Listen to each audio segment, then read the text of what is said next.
When looking at maps like this one of the South China Sea, it is easy to interpret them as numerous Asian countries contesting over a bunch of islands. However, all of these, are not islands, at least technically.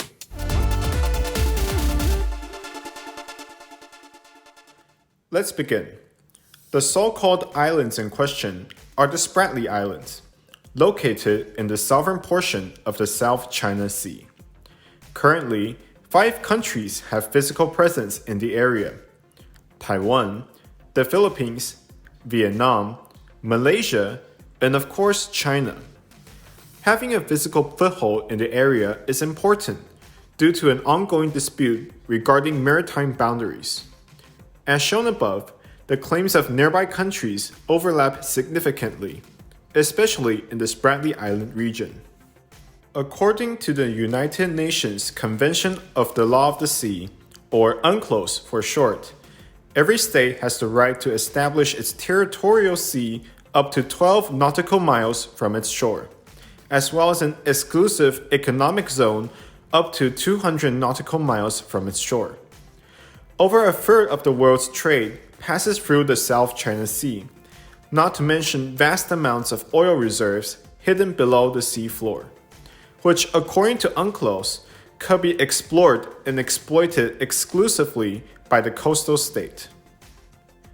These disputes escalated in recent years, ultimately resulting in the Philippines accusing China of abusing their rights in the region, including creating over 3,200 hectares worth of artificial islands. You see, there is one clause I forgot to mention in UNCLOS. It defines islands to be naturally formed and above water during high tide. There is also a purposefully vague section that defines rocks as islands that cannot sustain human habitation or economic life.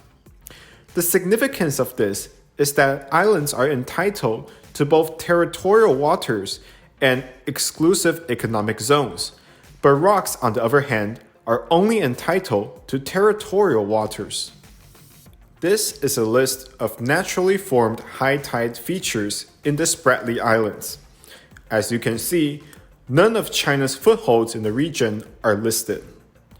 The Philippines opted for international arbitration, hoping that high tide features of neighboring countries will be downgraded to rocks, whilst their own larger holdings will be confirmed as islands. A decision was made in 2016.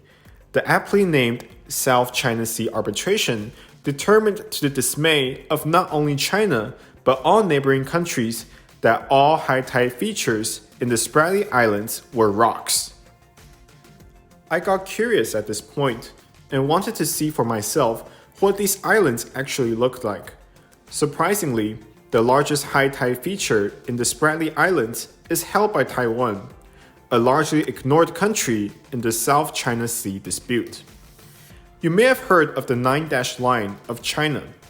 Interestingly, Taiwan's claim in the region is a quite similar 7-dash line.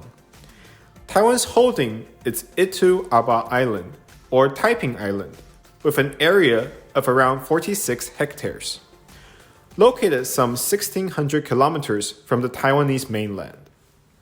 As expected, the Taiwanese government is adamant that Taiping is an island, even going so far as to create a feature film demonstrating the various attractions and sites on the island, including power generators, water filtration systems, farms, and recreational facilities. In this government press release, the Taiwanese reiterate their claim, highlighting Taiping Island's ability to sustain human habitation. Despite the efforts of all neighboring governments, the decision made by the South China Sea Arbitration still stands, as of now at least. With tensions and stakes rising once again in the region, who knows what the future holds. If you enjoyed that, please consider subscribing. Thanks for watching.